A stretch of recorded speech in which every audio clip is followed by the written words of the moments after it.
तो कैसे हो मेरे प्यारे दोस्तों, उम्मीद है कि आप सभी अच्छे होंगे। और मुझे पता है कि आप लोग का एग्जाम आ गया है, तो अब आपके लिए इंपॉर्टेंट क्वेश्चंस काफी जरूरी है। और इसी चीज को ध्यान में रखते हुए जेएनवी पाठशाला ने आप लोगों के लिए इंपॉर्टेंट क्वेश्चंस का पूरा खजाना हिला दिया। अब आपको चिंता करने की कोई जरूरत नहीं है, क्योंकि जेएनवी पाठशाला अब आपके लिए इंपॉर्टेंट क्वेश्चंस ला रहा है। बस आपको वीडियोस देखना है और एकदम अच्छे से देखना है। और इस टाइम पे सिर्फ आपको पढ़ाई पे ही ध्यान देना है, आपको ज्यादा से ज्यादा सोशल मीडिया वगैरह पे ज्यादा टाइम वेस्ट नहीं करना है। तो आप चैनल को सब्सक्राइब कर लो और वीडियो को लाइक कर दो। आप हमेशा एक बात याद रखो कि जंग के मैदान में जीतता वही है जो पहले से प्रैक्टिस करके आया रहता है। तो इसलिए आपको भी प्रैक्टिस करने की जरूरत पड़ेगी, तभी आपको जीत हासिल होगी, तभी आपका सिलेक्शन हो पाएगा। तो आप जेएनवी पाठशाला से जुड़ जाओ, अपनी पढ़ाई को कंटिन्यू करो। तो चलिए अब हम अपने क्वेश्चंस के सीरीज को शुरू करते हैं। तो मेरे प्यारे दोस्तों, हम अपने क्वेश्चंस को सॉल्व करना शुरू करेंगे, लेकिन उससे पहले आप कॉपी पेन लेकर के कहीं जाकर के कोने में बैठ जाओ, क्योंकि जितने भी क्वेश्चंस हम सॉल्व करेंगे काफी तेजी से सॉल्व करेंगे और काफी इंपॉर्टेंट क्वेश्चन सॉल्व करेंगे। बहुत सारे कॉन्सेप्ट भी मैं आपको बताऊंगा, तो इसे भी आप लिखते रहना। याद रखना, आपको सिर्फ वीडियोज ही नहीं देखना, लिखना भी है। जिस भी क्वेश्चन पे आपको थोड़ा सा भी डाउट हो रहा हो तो वीडियो को फिर से बैक करके देखो, आगे करके देखो, कई बार देखो, अच्छे से देखो, लेकिन एकदम देखना जरूर, एकदम अच्छे से देखना है, वीडियो को पूरा देखना है। ये नहीं कि थोड़ा सा देख करके और छोड़ दे। और तब तक वीडियो को लाइक कर दो, चैनल को सब्सक्राइब कर दो। तब हम अपने क्वेश्चंस को सॉल्व करना शुरू करते हैं। तो ये फर्स्ट क्वेश्चन आपके स्क्रीन पे रहा। एक बात का आप ध्यान रखो, जितने भी क्वेश्चन हम सॉल्व करेंगे मैं आपको कोशिश करूंगा कि हर एक का विजुअलाइजेशन करा सकूं, एकदम क्लियर विजुअलाइजेशन करा सकूं। और खास करके साइंस जब पढ़ाऊंगा तो जरूर। तो साइंस का ये फर्स्ट क्वेश्चन हमारा रहा। इसमें हमसे पूछ रहा है कि rhizobium bacteria dot dot dot, यानी जो राइजोबियम जीवाणु होता है, यानी जो बैक्टीरिया होता है, उसका क्या रोल होता है। तो हेल्प में डाइजेशन करता है, ये तो होगा नहीं, नॉर्मल सी बात है, क्योंकि आपको पता है कोई बैक्टीरिया जो होता है वो हमारे डाइजेशन में हेल्प नहीं करता है। अब यहाँ पे आप देखो, हेल्प इन नाइट्रोजन फिक्शन, यहाँ पे पिक्चर में भी देख सकते हो कि जो राइजोबियम बैक्टीरिया होता है नाइट्रोजन फिक्शन में हेल्प करता है। अब यहाँ पे बीमारी करता है, यानी केज डिसीज, तो इसे कोई लेना देना नहीं है, ये केजिंग डिसीज नहीं है। ये जो बैक्टीरिया ये हमारे लिए यूजफुल है, ना कि हार्मफुल है। ये एक यूजफुल बैक्टीरिया, और मैंने इसके बारे में आपको कई बार बता चुका है। एक दो पिछले वीडियो में बताया था कि राइजोबियम बैक्टीरिया, इसका नाम एकदम पूरा आपको याद होना चाहिए, क्योंकि क्लास 7 में भी पढ़ना है इसके बारे में, क्लास 8 में भी और क्लास 9 में भी, तीनों क्लासेस में इसका नाम है। इसलिए इसको आपको एकदम अच्छे से याद करना है। और इसका थोड़ा सा आप शक्ल भी देख लो, ये जो शक्ल आप देख रहे हो ये राइजोबियम बैक्टीरिया का है। इसका भले ही इसका शक्ल अच्छा नहीं हो, लेकिन फिर भी ये काम अच्छा करता है। लेकिन एक ये कोरोना वायरस है, दिखने में कितना अच्छा लगता है, मतलब पूछो मत, लेकिन काम इसका कितना घटिया वाला है। तो ये रहा हमारा नेक्स्ट क्वेश्चन। नेक्स्ट क्वेश्चन को भी आप ध्यान से देखो। बॉर्डिंग ऑकर्स इन, यानी जो मकुलन की विधि होती है, मकुलन की जो प्रोसेस होती है वो किस में होती है, बॉर्डिंग की प्रोसेस किस किस में होती है। तो आप यहाँ पे ध्यान से सुनना, जो बॉर्डिंग की प्रोसेस होती है वो ईस्ट में भी होती है और हाइड्रा में भी होती है। आप इमेज में भी देख सकते हो, ईस्ट में भी होती है और हाइड्रा में भी होती है। बॉर्डिंग का जो प्रोसेस होता है एक प्रकार से वो रिप्रोडक्शन का प्रोसेस होता है और सेक्सुअल रिप्रोडक्शन का पार्ट होता है, यानी अपने आप को डिवाइड करके अपने जैसा एक इंडिविजुअल को पैदा करना। अब ये रहा नेक्स्ट क्वेश्चन आपके सामने। यहाँ पे पूछ रहा है कि electroplating is based on dot dot dot, यानी जो विद्युत लेपन की जो प्रोसेस होती है वो किस चीज पे आधारित होती है। ये काफी मतलब इजी क्वेश्चन है, लेकिन इसको थोड़ा आप अच्छे से समझ जाना। ये जो प्रोसेस होती है हमारी केमिकल इफेक्ट ऑफ इलेक्ट्रिसिटी के कारण होती है। अब ये जो होता है इसको आप इमेज में देखो और तो आप थोड़ा सा समझने की कोशिश करो, शायद आप इमेज देख करके थोड़ा सा इसको पहचानने की कोशिश कर पा रहे हो। विद्युत लेपन यानी होता है जो इलेक्ट्रोप्लेटिंग होता है, उसमें हम एक मेटल से दूसरे मेटल पे ट्रांसफर करते हैं, यानी एक मेटल जैसे ये कॉपर है तो कॉपर को हम किसी आयरन पे शिफ्ट कर देंगे इलेक्ट्रिसिटी के प्रोसेस के द्वारा। सो प्यारे बच्चों, आप लोगों के लिए एक बहुत बहुत बहुत बेहतरीन ऑफर है। देखिए, जेएनवी पाठशाला ने आप लोगों के लिए स्पेशली क्या किया है कि क्वेश्चंस बैंक बनाया है, और उसमें क्या होगा कि आप लोगों के लिए बहुत ज़्यादा क्वेश्चंस आपको मिल जाएंगे। लगभग आपको जो क्वेश्चंस मिलेंगे, आप यकीन मान करके चलो कि आपको 400 4 4 5 20 यानी आपको 2000 के आसपास क्वेश्चंस मिल जाएंगे, पूरा का पूरा हर एक सब्जेक्ट का। और सब्जेक्ट वाइज मिलेगा कि हिंदी का, इंग्लिश का, मैथ का, साइंस का। और आपको लैंग्वेज की भी वेरिएंट नहीं मिलेगी। अगर आप हिंदी मीडियम से हो तो आपको हिंदी में मिलेगा, इंग्लिश मीडियम से हो तो इंग्लिश में मिलेगा। और जेएनवी पाठशाला का ये जो कोर्स है ये आपको पीडीएफ फॉर्म में मिलेगा, और ये सिर्फ आपको 49 रुपीज़ में, यानी 49 रुपये में पड़ेगा। तो आप नीचे डिस्क्रिप्शन में मैंने लिंक दे दिया है, आप जा करके वहाँ से डायरेक्ट उसको परचेस कर सकते हो। और परचेस करने के बाद से कुछ देर का वेट करना, आपको उसका पीडीएफ मिल जाएगा। और बाई चांस मान लीजिए कि कई बार क्या होता है कि वेबसाइट वगैरह थोड़ा प्रॉपर तरीके से काम ना करे, किसी को पीडीएफ नहीं भी मिलता है, तो आप बिल्कुल भी चिंता मत कीजिएगा। मेरे पास नोटिफिकेशन आ जाता है अगर आप कोर्स परचेस करते हो, तो मैं उसको ऐड कर दूंगा आपको कोर्स में। और नहीं तो आप चाहो तो मुझे कांटेक्ट भी कर सकते हो, यहाँ पे मेरा ईमेल वगैरह है। तो अब बात करते हैं हम अपने नेक्स्ट क्वेश्चन की। तो जितने भी साइंस के क्वेश्चंस होंगे वहाँ पे मैं आपको इमेज वगैरह तो दिखाऊंगा ही दिखाऊंगा, कोशिश करूंगा कि आपको विजुअलाइज भी करा सकूं। आप थोड़ा सा मतलब ध्यान भी देते रहना। अगर आपको कोई कॉन्सेप्ट यहाँ से क्लियर नहीं हो पाता है तो आप उसको स्पेशली यूट्यूब पे सर्च करके या गूगल पे सर्च करके पता कर लेना।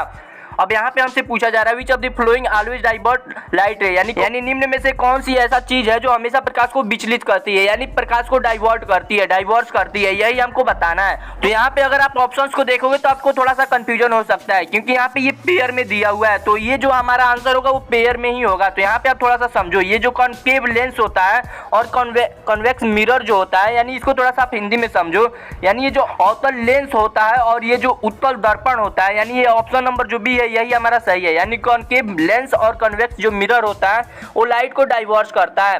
तो ये रहा हमारा नेक्स्ट क्वेश्चन। इसमें हमसे पूछ रहा है an electroscope is device which is used to find if an object is, और इसमें से हमको 4 ऑप्शन दिया है, यही हमको बताना है। इलेक्ट्रोस्कोप एक उपकरण है जिसका उपयोग यह खोजने के लिए किया जाता है कि क्या वस्तु है, यानी उस तरीके से हमको बताना है इसमें से। तो ये काफी आसान है, आपको ऐसे ही पता चल गया होगा कि इलेक्ट्रोस्कोप जो होता है वो चार्ज्ड बॉडी को पता करने के लिए उपयोग किया जाता है, यानी कोई वस्तु जो है आवेशित है कि नहीं, यानी उसमें मतलब इलेक्ट्रॉन्स मूव हो रहे हैं कि नहीं। आपने मूवी वगैरह में भी सुना होगा कि किसी के छूने से 440 वोल्ट का झटका लगता है, तो अगर कभी आपके साथ ऐसा फील होता है तो आप जाकर के इलेक्ट्रोस्कोप लेकर के सामने वाले को चेक कर सकते हैं। तो चलिए ये नेक्स्ट क्वेश्चन हमारा है मैथ का क्वेश्चन है, यानी यहाँ पे हम 5 सब्जेक्ट से 5 इंपॉर्टेंट क्वेश्चंस को देखेंगे। अब ये जो क्वेश्चन है ये काफी मतलब इजी क्वेश्चंस भी है, जिनको समझ में आ जाता है और जिनको नहीं आएगा उनके लिए हार्ड हो सकता है। अब यहाँ से हमसे पूछ रहा है कि sum of interior angle of octagon, octagon यानी अष्टभुज के बारे में पूछ रहा है। अब यहाँ पे आप ऑप्शंस को भी देख करके दिमाग लगा सकते हो। अब आपको ये पता है ये 60 डिग्री तो होगा नहीं, क्योंकि कोई भी ऐसा जो सबसे छोटा हमारा पॉलीगन होता है वो ट्रायंगल होता है, और ट्रायंगल का 180 डिग्री सम होता है, और 180 भी दिया हुआ है, तो ये भी हमारा नहीं होगा, 360 भी नहीं होगा। तो इस तरीके से भी आप इसका ऑप्शन बता सकते हो, लेकिन ये तो हो गया हमारा रिजेक्शन का ऑप्शन। लेकिन आपको अच्छे तरीके से ऑप्शन कैसे बताना है, मान लीजिए कुछ और अदर तरीके से ऑप्शन दिया रहता तब मैं आपको समझा देता हूँ। तो आप देखो यहाँ पे मैंने ऑक्टागन ड्रा कर लिया, अब इसी को आप समझो, ऑक्टागन को ही आप क्या करो, डिवाइड कर दो। अब यहाँ पे देखो एक लाइन हमने यहाँ क्रॉस कर दिया और एक लाइन यहाँ से मैंने क्रॉस कर दिया, तो आप ऊपर देखोगे कि यहाँ पे एक क्वाड्रिलेटरल बन गया, नीचे एक क्वाड्रिलेटरल बन गया और फिर से बीच में एक क्वाड्रिलेटरल बन गया, यानी 3 क्वाड्रिलेटरल बन गया। और आपको पता है क्वाड्रिलेटरल यानी चतुर्भुज, एक चतुर्भुज का जो होता है इंटीरियर एंगल का टोटल सम वो 360 होता है, तो 360 गुणे 3 कर दो, तो ये हमारा हो जाएगा 1080, यानी इस तरीके से ऑप्शन नंबर 4 हमारा सही हो जाएगा। अब आ गया हमारा नेक्स्ट क्वेश्चन। नेक्स्ट क्वेश्चन को थोड़ा सा पहले आप समझ जाओ। Arjun is twice as old as Shreya, यहाँ पे बोल रहा है कि जो अर्जुन है वो श्रेया से 2 गुना है, यानी श्रेया का जितना एज है अर्जुन का उससे डबल है। और बोल रहा है कि फिर 5 years एगो, यानी 5 साल पहले his age was 3 times Shreya age, यानी जो अर्जुन की एज थी वो श्रेया से 3 गुना थी। तो बोल रहा है कि उन दोनों का प्रेजेंट एज बताना है आपको। अब ये काफी इजी क्वेश्चन है, आपको इसको थोड़ा सा लिख करके मैं समझाता हूँ अच्छे से। जो श्रेया की एज है उससे अर्जुन की एज क्या है, 2 गुना है। तो मान लेते हैं कि श्रेया की जो एज है वो x है, तो अर्जुन की एज कितनी हो जाएगी, 2x हो जाएगी, नॉर्मल सी बात है, उससे 2 गुना है। तो और बोल रहा है कि 5 साल पहले, यानी अगर इन दोनों को, क्योंकि देखिए अगर 5 साल घटाना है आपको तो सिर्फ एक से ही नहीं घटाना है, दोनों में से 5 साल घटाना है, क्योंकि दोनों 5 साल पीछे हो जाएंगे। तो दोनों का अगर 5 साल का एज पीछे कर दिया जाए तो बोल रहा है कि जो उस समय अर्जुन की एज थी वो श्रेया की एज से 2 गुनी थी। अब इस चीज को आपको थोड़ा सा समझना पड़ेगा। अब यहाँ पे जो श्रेया का एज है हमारा वो x-5 है, और जो हमारा अर्जुन का एज है वो 2x-5 है। अब बोल रहा है कि जो अर्जुन की एज थी 5 साल पहले वो श्रेया की एज से 3 गुनी थी।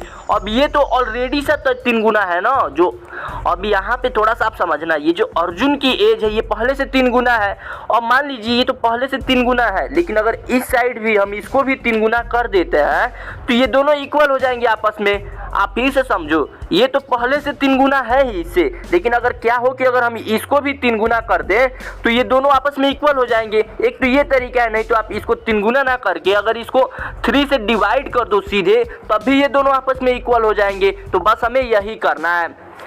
अब ये जो हमारा इक्वेशन बनेगा वो इस तरीके से कुछ बनेगा, तो अब इसको हम सॉल्व कर लेते हैं। तो ये हो जाएगा हमारा 3x माइनस, अब इन दोनों का मल्टीप्लाई करा देंगे, ये 15 और माइनस 2x माइनस 5।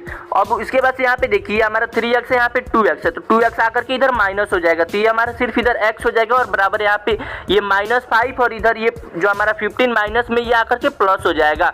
तो x बराबर हमारा हो जाएगा 10। और हमसे क्या पूछा था, प्रेजेंट एज बताने के लिए बोल रहा है। तो आपको जैसे कि पता है कि अर्जुन का जो एज है वो x से 2 गुना था, तो ये हो जाएगा 20 ईयर्स, और श्रेया का जो एज था वो 10 था, क्योंकि वो x के इक्वल था, हमने उसको x माना था। तो 10 और 20, यानी ऑप्शन नंबर ए हमारा सही है। सो माय डियर फ्रेंड्स, ये रहा आपके सामने नेक्स्ट क्वेश्चन। इसे भी आप एकदम ध्यान से समझना। यहाँ पे बोल रहा है कि Anil deposits Rs 73,000 in a bank if the currency notes given by him to the bank were denomination 10 rupees, 50 rupees and 100 rupees in the ratio of 3:4:5 respectively. Find the number of notes of each denomination and will deposit. यहाँ पे बोल रहा है कि अनिल एक bank में इतना रुपए जमा करता है, तो इसके द्वारा जो बैंक में वो रुपए जमा करता है वो 10 रुपए के, 50 रुपए के और 100 रुपए के नोट के रूप में करता है, और वो जो नोट का रेशियो वो यहाँ पे दिया हुआ है। तो वही पूछ रहा है कि प्रत्येक नोटों की जो संख्या है वो कितनी थी। अब इस तरीके का क्वेश्चन मैं आपको बनाने के लिए एकदम अच्छे से समझा दे रहा हूँ, आप एकदम आसानी से बना लोगे। तो यहाँ पे देखो, सबसे पहले जो रेशियो में दिया हुआ है उसको हम क्या करते हैं कि x मान लेते हैं। अब यहाँ पे जो 10 रुपए का रेशियो दिया है वो 3 दिया हुआ है। उसके बाद से यहाँ पे जो हमारा 50 रुपए का रेशियो दिया हुआ है वो 4 दिया हुआ है, और 100 रुपए का जो रेशियो दिया हुआ है वो हमारा 5 दिया हुआ है। तो इन सभी को हम x मान लेते हैं। तो ये हो गया हमारा x। और उसके बाद से क्या करना है कि ये 10 से 3 को मल्टीप्लाई कराना है, ये 50 को 4x से मल्टीप्लाई कराना, और ये 100 को 5x से, और उसके इक्वल जो होगा वो हमारा हो जाएगा 73,000। अब आप बोलोगे क्यों? क्योंकि मान लीजिए इन सभी को हम ऐड कर लेंगे, ये जो हमारा रेशियो था इसे हम मल्टीप्लाई करा करके ऐड कराएंगे तभी तो इसके इक्वल हो पाएगा ना। यानी जो टोटल नोट है वो अपने रेशियो से मल्टीप्लाई कराएंगे तभी तो इन जब सभी को हम ऐड करेंगे तभी तो हमको पता चल पाएगा ना कि ये जो टोटल रुपया है इसी के इक्वल है। तो इसी तरीके से करके हम नेक्स्ट स्टेप में मैं आपको बताता हूँ। देखो, ये हो जाएगा हमारा 30x plus 200x plus 500x equal to 73,000। अब इसी को बस हमको सॉल्व कर देना है। तो यहाँ पे आप देखो, जब इन सभी को ऐड करोगे तो ये हो जाएगा हमारा 730x इक्वल टू 73,000। और बस इसी को हमको सॉल्व करना है। तो आप ये बड़े ही आसानी से सॉल्व कर सकते हो। यहाँ से एक जीरो कैंसिल हो जाएगा, ये 73 से ये 100 बार में हो जाएगा, यानी x का जो वैल्यू आएगा वो 100 आ जाएगा। और बस आपको यही करना है, ये जो 3 यहाँ पे है बस इन्हीं से मल्टीप्लाई करा देना है x को। आप ऑप्शंस में देखोगे तो ये 30, 40 और 50 लिखा गया है, यानी एक जीरो छूट गया है। तो यहाँ पे ये जो हमारा 73,000 जो था इसको 7,300 आप कर लीजिए। एक जीरो यहाँ से आप कट कर दीजिए, थोड़ा सा टाइपिंग में गड़बड़ हो गया है, और नहीं तो आप ऑप्शन से एक जीरो बढ़ा सकते हैं। तो इसको आप थोड़ा सा ध्यान में रखना, ऑप्शन भी हमारा यहाँ पे सही है। ये रहा सबसे इंपॉर्टेंट क्वेश्चन, और इसको आपको एकदम अच्छे से समझना है। क्वेश्चन को मैं आपको फोटो के थ्रू भी थोड़ा सा समझाऊंगा ताकि आप विजुअलाइजेशन कर सको, लेकिन उससे पहले यहाँ पे आप समझो। यहाँ पे बोल रहा है रेक्टेंगुलर पीस ऑफ पेपर, यानी एक पेपर है रेक्टेंगुलर शेप में, उसकी जो लेंथ दिया हुआ है वो 11 सेंटीमीटर दिया हुआ है, जो ब्रेथ दिया हुआ है 4 सेंटीमीटर दिया हुआ है। अब यहाँ पे आप थोड़ा सा समझो। उसके बाद से बोल रहा है कि is folded without overlapping to make a cylinder of height 4 centimetre. अब बोल रहा है कि इसी कागज को लपेट करके, यानी इसको गोल करके, और एक क्या बनाया जा रहा है, एक हमारा सिलेंडर बनाया जा रहा है। तो इसको थोड़ा सा फिर से समझो एक बार। इस तरीके से ये एक रेक्टेंगुलर शेप में, यानी आयताकार शेप में, और जब आप उसको मोड़ करके, यानी जो मोड़ा जा रहा है उसके जो ऊंचाई है, यानी जो उसकी चौड़ाई है एक प्रकार से, उसको उसकी ऊंचाई में बदल दिया जा रहा है। तो उसकी ऊंचाई हो जाएगी, तो इस तरीके से ये हमारा सिलेंडर बन जा रहा है। तो लेकिन एक बात का आप ध्यान दो, यहाँ पे देखोगे कि ये जो इसकी चौड़ाई थी वो तो ये 4 सेंटीमीटर हो गई, लेकिन उसकी जो लंबाई थी, जो उसका लेंथ था, वो यहाँ पे ये जो हमारा सिलेंडर बना है, वो सिलेंडर का ये जो सर्किल है ऊपर का और नीचे का, वो उसका लेंथ का ही साइड है। यानी ये जो सर्किल का पेरीमीटर होगा, सर्किल का पेरीमीटर बराबर यानी सीपी, यानी सर्किल का पेरीमीटर जो होगा वो हमारा 11 सेंटीमीटर ही होगा। क्यों? क्योंकि हमारा ये जो रेक्टेंगल था, ये जो हमारा ये जिसको जब मोड़ा गया है, तो ये सर्किल का जो गोला है, यानी ये जो सिलेंडर का सर्किल है, सिलेंडर के सर्किल का पेरीमीटर बन गया है। इसको आप फिर से एक बार वीडियो को पीछे करके समझ लेना। मैंने एक क्लियर सा इमेज बना दिया है, फिगर बना दिया है, ताकि आप समझ जाना। लेकिन अब देखो, यहाँ से हमसे पूछ रहा है find the volume of cylinder, यानी सिलेंडर का हमको आयतन निकालना है। तो सिलेंडर का जो आयतन होता है, या किसी भी चीज का अगर आप आयतन निकालो तो हर एक चीज का आयतन यही होता है, बेस का area, area of base into height. अगर आप इस तरीके से समझो, यानी अगर आप क्यूबॉइड का यानी घनाभ का निकालते हो तो length into breadth into height. अब ये जो L इंटू बी है ये क्या होता है, अब एक ये क्यूबॉइड होता है तो ये एक नीचे का उसका रेक्टेंगुलर शेप होता है, यानी एक जो रेक्टेंगल का नीचे का सरफेस एरिया उसका बेस का एरिया और उसके हाइट से मल्टीप्लाई करा दिया जाता है, यानी बेस का एरिया इंटू हाइट होता है। तो उसी तरीके से यहाँ पे जब हम सिलेंडर का निकालेंगे तो सिलेंडर का बेस क्या है, सर्किल, सर्किल का एरिया क्या होता है हमारा पाई आर स्क्वायर और इंटू हमारा जो हाइट है वो h है, तो पाई आर स्क्वायर h हो जाएगा। अब ये तो हो गया हमारा फार्मूला, तो फार्मूला को भी मैं साइड में लिख देता हूँ। यहाँ पे देखोगे कि वैल्यूम ऑफ सिलेंडर निकालने के लिए हमारे पास हाइट है और पाई का वैल्यू हमको पता है, लेकिन हमारे पास आर नहीं है, यानी रेडियस नहीं है, त्रिज्या नहीं है। तो अब देखिए बड़े ही आसानी से हम आर को निकाल सकते हैं, क्योंकि हमारे पास ये जो पेरीमीटर दिया हुआ है, पेरीमीटर ऑफ सर्किल वो 11 सेंटीमीटर दिया हुआ है और पेरीमीटर ऑफ सर्किल होता है 2 पाई आर और बराबर 11। तो इस तरीके से जब हम करेंगे तो यहाँ पे ये हमारा पाई का वैल्यू हो जाएगा 22/7 इंटू 2 अब गुणे आर बराबर 11। अब इसको हम सॉल्व कर लेते हैं, 11 इंटू 7/44 यानी 11 गुणे 7/44। तो यहाँ से जब हम 11 से ये 4 बार में कट कर देंगे यानी ए आर बराबर हो जाएगा हमारा 7/4, ये भी हमारा सेंटीमीटर में होगा। तो अब आर का वैल्यू हमको निकल गया, आर का जो वैल्यू है ये हमारा हो गया 7/4 सेंटीमीटर। अब इसको बड़े ही आसानी से हम फार्मूले पे पुट करके निकाल सकते हैं इसका वैल्यूम क्या होगा सिलेंडर का। मैंने आपको वैल्यूम ऑफ सिलेंडर बता ही दिया है, तो वैल्यूम ऑफ सिलेंडर होता है पाई आर स्क्वायर h होता है, मैंने आपको ये बता दिया है। अब बस हमको यही वैल्यू पुट कर देना है, तो पाई का वैल्यू हो जाएगा हमारा 22/7 इंटू आर हमारा आया था 7/4 इंटू 7/4 क्योंकि स्क्वायर हो जाएगा और इंटू हमारा जो हाइट है वो 4 दिया हुआ है, यहाँ पे आप देख सकते हैं। और बस इसी को हमको निकाल देना, तो ये 7 से 7 हमारा कैंसिल हो जाएगा, 4 से 4 कैंसिल हो जाएगा और उसके बाद ये 2 से 11 बार में और ये 2 से 2 बार में, यानी इस तरीके से जब हम मल्टीप्लाई कराएंगे 11 7 जा 77/2 हो जाएगा। यानी इस तरीके से जब हम इसको निकालेंगे तो ये 38.5 सेंटीमीटर क्यूब हो जाएगा, क्योंकि वैल्यूम जब भी निकलता है सेंटीमीटर क्यूब में ही निकलता है। तो इस तरीके से ऑप्शन नंबर सी हमारा सही है, यानी 38.5 सेंटीमीटर क्यूब। वैसे मैंने पहले ही बोला था ये क्वेश्चन थोड़ा सा डिफिकल्ट है, इसको समझने में थोड़ा सा आपको टाइम लग सकता है। तो इस क्वेश्चन को आप एक बार फिर से वीडियो को पीछे करना और फिर अच्छे से देखना और अच्छे से समझना, और इस तरीके के क्वेश्चन आप क्लास अर्थ के बुक से या आपके पास जो भी बुक है उन सभी से कोशिश करना सॉल्व करने का। तो ये रहा नेक्स्ट क्वेश्चन, और इस तरीके का क्वेश्चन तो CHS के एंट्रेंस एग्जाम में आता है, तो इसको भी आप एकदम अच्छे से देखना। यहाँ पे बोल रहा है the denominator of the fraction is greater than the numerator bye 8 if the numerator is increased by the 17 and the denominator is decreased by the 1 the number obtained is 3/2 find the fraction. यहाँ पे बोल रहा है कि थोड़ा सा इसको मैं आपको तोड़ करके समझाता हूँ। यहाँ पे बोल रहा है पहले कि आप एक फ्रैक्शन मान लो, ये हमारा फ्रैक्शन हो गया x और y। यहाँ पे आप पहले समझो ये जो होता है इसको हम बोलते हैं न्यूमरेटर और ये जो नीचे वाला होता है इसको हम बोलते हैं डिनोमिनेटर, यानी हिंदी में बोला जाए तो इसको हम बोलते हैं अंश, और जो नीचे वाला होता है इसको बोलते हैं हमारा डिनोमिनेटर है वो न्यूमरेटर से 8 ज़्यादा है, तो यानी न्यूमरेटर जो है हमारा वो x हम मान लेते हैं।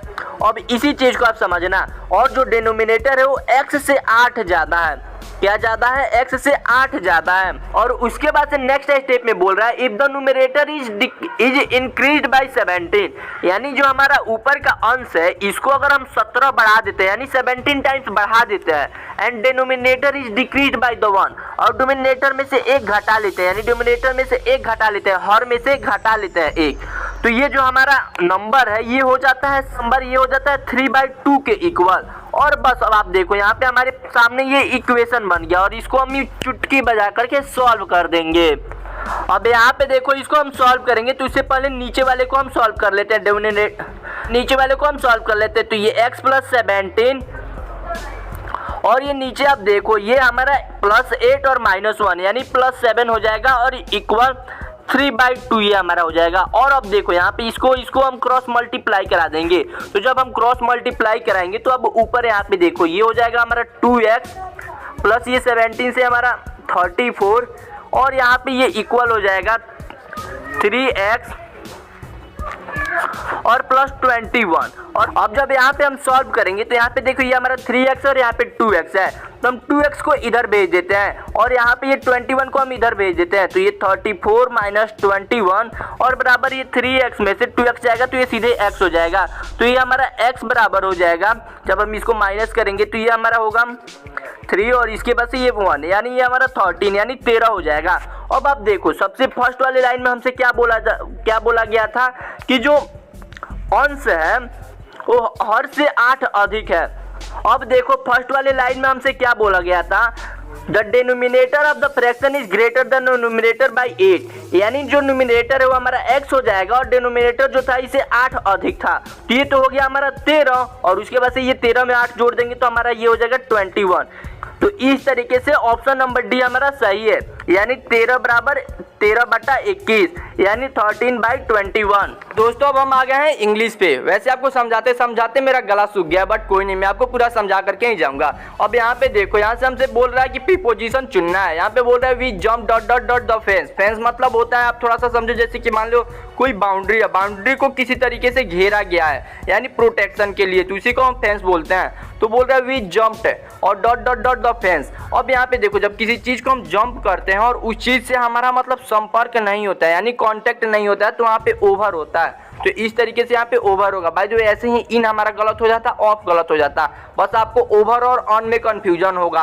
तो ऑन जब होता है जब कांटेक्ट में कोई वस्तु है, जैसे तो इस तरीके से आप समझ सकते हो, the cat is sitting on the table, यानी जो बिल्ली है वो टेबल पे बैठी है यानी वो टेबल के कांटेक्ट में है। और यहाँ पे जंप्ड होता है जब ओवर, जब हम किसी चीज से बिना संपर्क किए हुए ओवर करते हैं, जंप करते हैं। तो दोस्तों ये रहा हमारा next question, my father loves dot dot dot flowers in the city park. अब यहाँ पे आप थोड़ा सा समझना है, यहाँ पे आपको आर्टिकल फिल करना है, क्योंकि ए एन द दिया है और नॉन ऑफ द दीज, तो ये नॉन ऑफ द दीज यहाँ पे नहीं होगा, क्योंकि जब आर्टिकल में ये तीनों ऑप्शन दिया है तो यही होगा। अब यहाँ पे देखो फ्लावर्स दिया है और ये जो ए होता है और एन होता है ये हमेशा किसी एक चीज को दिखाने के लिए जनरली यूज किया जाता है, यानी एक काऊ यानी एक गाय, और इस तरीके से एन एप्पल यानी एक सेब यानी एक एप्पल को दर्शाने के लिए। तो इसलिए यहाँ पे ये भी गलत हो जाएगा, क्योंकि यहाँ पे फ्लावर्स दिया हुआ है। तो नॉर्मली यहाँ पे ऐसे ही द यूज होगा यानी दी यूज होगा, द या दी जो भी आप बोल सकते हो। My father loves the flowers in the city park. और वैसे भी यहाँ पे आप समझ सकते हो यहाँ पे लव्स दिखाया गया है यानी किसी पार्टिकुलर चीज को दिखाया जा रहा है। सो माय डियर फ्रेंड्स, अब रहा ये हमारा नेक्स्ट क्वेश्चन, इसमें आपको इनडायरेक्ट स्पीच में चेंज करना है। He said to me do you play. अब इसी को आपको चेंज करना है। यहाँ पे पहले आप डू यू प्ले को समझो। ये जो डू यू प्ले है ये हमारा प्रेजेंट इंडेफिनिट टेंस है और इसको आपको चेंज करना है। तो प्रेजेंट इंडेफिनिट चेंज जो होता है वो हमारा पास्ट इंडेफिनिट में चेंज होता है। तो पहले तो आपको सिर्फ इसको चेंज कर लो, डू यू प्ले। अब यहाँ पे आपको पता है ये जो यू है इसको जब आप चेंज करेंगे इनडायरेक्ट में तो यहाँ पे आई हो जाएगा। तो जब आप इसको चेंज करोगे तो ये हो जाएगा डिड आई प्ले। ये तो हो गया हमारा इतना सारा चीज, और बाकी यहाँ पे ये हमारा हेड है तो हेड ही रहेगा। तो यहाँ पे ये जो हमारा सैड है ये सैड हमारा आस्क्ड में बदल जाएगा, यानी पूछा जा रहा है, ASKED आस्क्ड में बदल जाएगा। तो इस तरीके से ये हो जाएगा he had asked to me that did I play. इस तरीके से ऑप्शन नंबर 1 हमारा सही होगा, यानी option number A, he had asked to me that did I play. तो ये रहा नेक्स्ट क्वेश्चन। भाई जो मैंने आपको पहले भी बोला था कि आपको एंटोनिम सिनोनिम सर एक वीडियो में मिलेगा जिसमें भी मैं इंग्लिश पढ़ाऊंगा। तो यहाँ पे देखो, यहाँ से सिनोनिम्स बताना है यानी सेम मीनिंग बताना है परस्यूड का। अब ये परस्यूड मतलब पहले आपको पता होना चाहिए मीनिंग, शायद आपको अगर इसका मीनिंग पता हो तो आप इसको बड़ी आसानी से बता सकते हो। तो इसका मीनिंग होता है राजी होना, राजी करना, यानी किसी इंसान को कन्वेंस कर लेना। जैसे किसी इंसान को कन्वेंस कर लेना, जैसे कि मान लो अपने पापा को आप कन्वेंस कर सकते हो मेरा कोर्स खरीदने के लिए, इस तरीके से आप थोड़ा सा समझ सकते हो। तो वैसे ही आपको ये तो काफी इजी था, बस आपको अगर इसका मीनिंग पता रहेगा तो आप बता देंगे। परस्यूड यानी राजी करना या किसी को मनाना। तो यहाँ पे ये कन्वेंस भी दिया है और कन्वेंस तो ये काफी कॉमन मीनिंग है, इसका आपको मतलब भी पता होगा। कन्वेंस करना मतलब किसी को, सामने वाले को अपनी बात मनवाना यानी राजी करना। और ये चीट वगैरह ये सभी ऑप्शंस गलत हैं। सो माय डियर फ्रेंड्स, ये रहा नेक्स्ट क्वेश्चन, और इसमें आपको ऐसे ही नॉर्मली ये जो ऑप्शंस दिए हैं इनमें से फिल करना है यानी वर्ब फिल करना है। अब यहाँ पे समझो, I studied hard because I knew that the test would dot dot difficult, यहाँ पे बोल रहा है कि मैंने काफ़ी हार्डवर्क किया था अपने पढ़ाई पे, क्योंकि मैं जानता था कि जो हमारा टेस्ट होगा वो हार्ड होगा यानी मुश्किल होगा और यहीं पे हमको भरना है। तो यहाँ पे एक एक ऑप्शन को मैं आपको समझाता हूँ। ये बीइंग है यानी BEING, और ये बीइंग तभी लगता है जब कोई काम ING तभी लगता है जब कोई काम कॉन्टिन्यूअस में हो, या वो प्रेजेंट कॉन्टिन्यूअस में हो, पास्ट कॉन्टिन्यूअस में हो या फ्यूचर कॉन्टिन्यूअस में हो। तो यहाँ पे ये कोई भी काम कॉन्टिन्यूअस में है नहीं। पे रहा हमारा बिन, सेकेंड ऑप्शन। तो बिन तब यूज किया जाता है जब कोई काम हो चुका हो, यानी वो काम मतलब पास्ट में एकदम अच्छे से हो चुका हो, कंप्लीट हो चुका हो, तब बिन लगाते हैं। अब यहाँ पे रहा कैन तो यहाँ पे लगेगा नहीं, क्योंकि वुड और कैन ये दोनों मॉडल एक्जुलरी वर्ब हो जाएंगे, इसलिए यहाँ पे ये तो लगेगा नहीं। लेकिन यहाँ पे हमारा जो फोर्थ ऑप्शन है बी, अब इसको आप समझो तो ये लगेगा। जैसे कि आप यूज करते हो मे बी मतलब कि हो सकता है यानी चांसेस है, तो बिल्कुल ऐसे ही यहाँ पे वुड भी होगा, यानी उनको पहले से शक था कि पेपर डिफिकल्ट हो सकता है, इसीलिए उन्होंने ज़्यादा मेहनत करके पढ़ा था। तो यहाँ पे हो जाएगा I studied hard because I knew that the test would be difficult. इसी के कारण मैं भी ज़्यादा हार्डवर्क कर रहा हूँ ताकि आपको अच्छे से पढ़ा सकूँ, ताकि आप एकदम एग्जाम में जाकर के फोड़ करके रख दो। सो मेरे प्यारे दोस्तों, ये रहा नेक्स्ट क्वेश्चन आपके सामने। यहाँ पे बोल रहा है प्रत्येक बालक सफल रहा, रेखांकित शब्द का सही संधि विच्छेद है। यहाँ पे देखो, आप देखोगे प्रत्येक जो शब्द है ये रेखांकित किया गया है, तो इसी को हमको बताना है। तो ये काफी इजी, प्रत्येक का जो हम संधि विच्छेद करते हैं तो ये हो जाता है हमारा प्रतिधन एक। लेकिन यहाँ पे आप देखोगे प्रतिधन एक भी दिया हुआ है, प्रतिधन अक दिया हुआ है, तो ये सभी नहीं होगा। ये यहाँ पे एक तो लिखा है लेकिन यहाँ पे कॉम में जो है ये हलंत लगा दिया है, तो ये भी हमारा नहीं होगा। ऑप्शन ए हमारा सही होगा। और ये जो हमारा प्रत्येक शब्द होता है ये हमारा यण संधि होता है, क्योंकि यहाँ पे जब आप प्रतिधन एक करोगे तो ये हमारा छोटी ई और प्लस यहाँ पे ये ए मिल करके ए बनाते हैं, तो इस तरीके से यहाँ पे ये हमारा यण संधि होता है। बंदूक से गोली निकली, रेखांकित शब्द में कारक है, तो इसको थोड़ा सा मैं फनी वे में आपको समझाता हूँ। बंदूक से निकली गोली और शिवम के मुख से निकली हुई बोली सामने वाले को हिला कर रख देती है। आप इस पे ध्यान मत देना। यहाँ पे आप समझो करण कारक, कर्म कारक, अपादान कारक, यहाँ पे संबंध कारक। अब यहाँ पे आप थोड़ा सा इन सब के चिन्ह याद कर लेना, लेकिन उसके साथ ही साथ आप इन सभी का डिफिनीशन भी याद कर लेना कि करण कारक क्या होता है, कर्म कारक क्या होता है, अपादान कारक क्या होता है, ये सभी चीजें।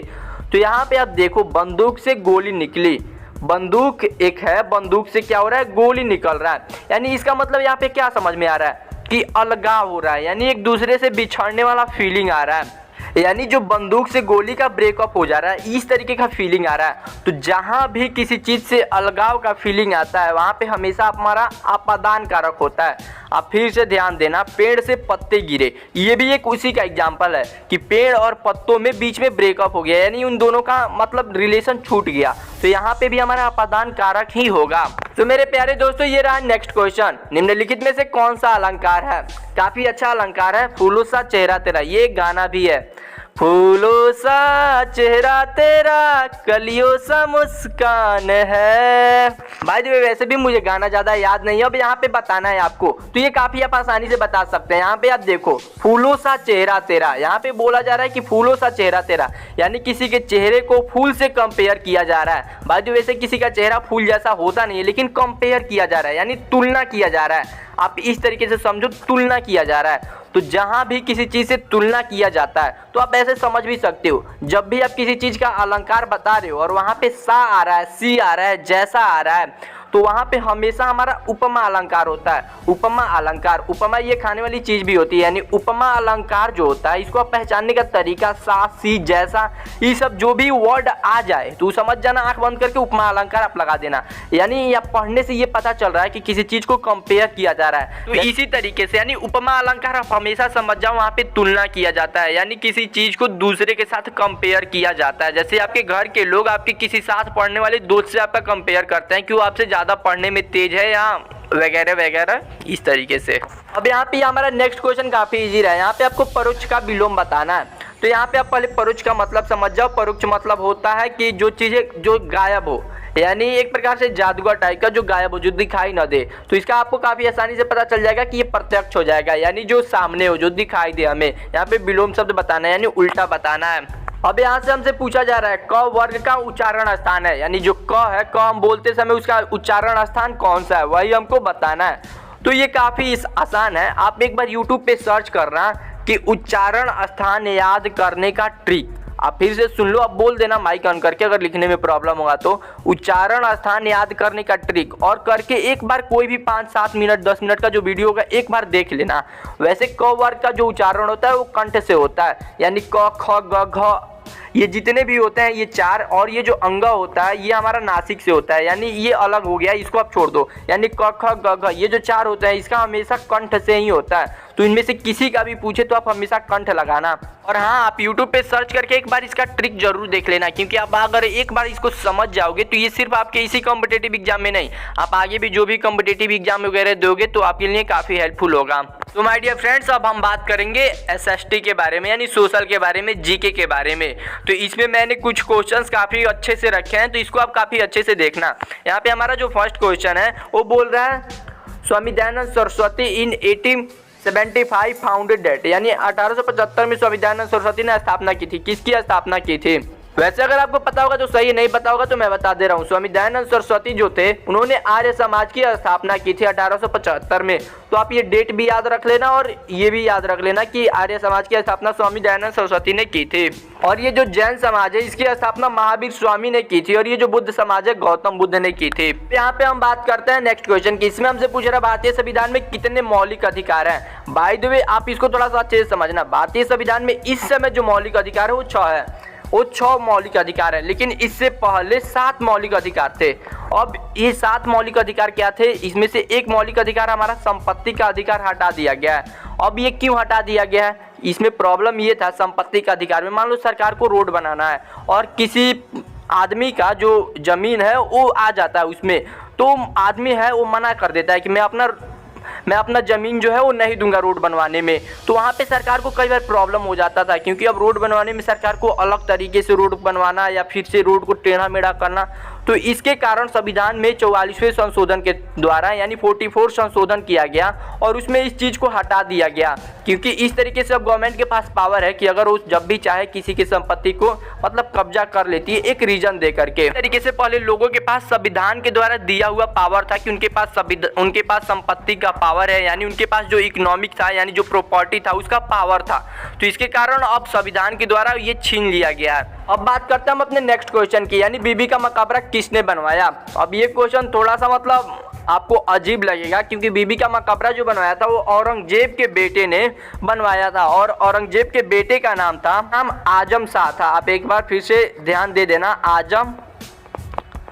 आजम शाह था। लेकिन यहाँ पे हमारा जो ऑप्शन इसके हिसाब से करेक्ट होगा वो औरंगजेब ही सही होगा, क्योंकि कई लोग मानते हैं कि औरंगजेब बनवाया था और उसके बाद से बहुत सारे इतिहासकार जो हैं वो लोग मानते हैं कि आजम शाह ने बनवाया था। तो इन दोनों बातों पे कंफ्यूजन रहता है। मैं इस क्वेश्चन को नहीं लेना चाहता था, लेकिन मैंने सोचा कि इसके बहाने मैं आपको ये भी बता दूंगा कि ये जो औरंगजेब और इनके बेटे के बीच में मतलब ये थोड़ा सा बाय द वे ये थोड़ा सा मतलब कॉम्प्लिकेटेड क्वेश्चन है, लेकिन कोई बात नहीं। अगर आपके पास दोनों में से जो भी ऑप्शन दिया है आप उसको लगा सकते हो, लेकिन ज्यादातर अगर कहीं पूछेगा तो आजम शाह ही देगा। बात करते हैं अपने नेक्स्ट क्वेश्चन के। डॉक्टर भीमराव अम्बेडकर का जन्म दिवस कब मनाया जाता है? When is the birthday of doctor Bhimrao Ambedkar celebrated?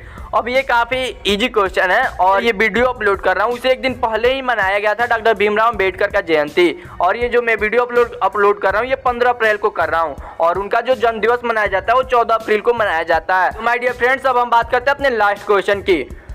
Under which article of Indian constitution comes right to life, यानी जीवन जीने का अधिकार संविधान के किस अनुच्छेद में आता है? तो ये आर्टिकल 21 में आता है। मैंने आपको बड़े आसानी से बता दिया। वैसे ये संविधान के रिलेटेड आपको और भी नॉलेज चाहिए तो आप जाकर के खान सर से पढ़ सकते हो। वैसे आपने खान सर का नाम जरूर सुना होगा, उनके ऑफिशियल चैनल का नाम है खान जीएस रिसर्च एकेडमी, वहां से जाकर के आप पढ़ सकते हो उनसे, वो काफी अच्छे से समझाए हैं। तो मेरे प्यारे दोस्तों, ये वीडियो अगर आपको पसंद आई होगी तो वीडियो को लाइक करना, अपने दोस्तों के पास तो जरूर से जरूर शेयर करना, चैनल को तो जरूर से जरूर सब्सक्राइब कर लेना, क्योंकि अब आपको इसी तरीके से वीडियोज आपको रेगुलर मिलती रहेंगी। तो फिर मिलते हैं हम अगले वीडियो में, तब तक के लिए जय हिंद।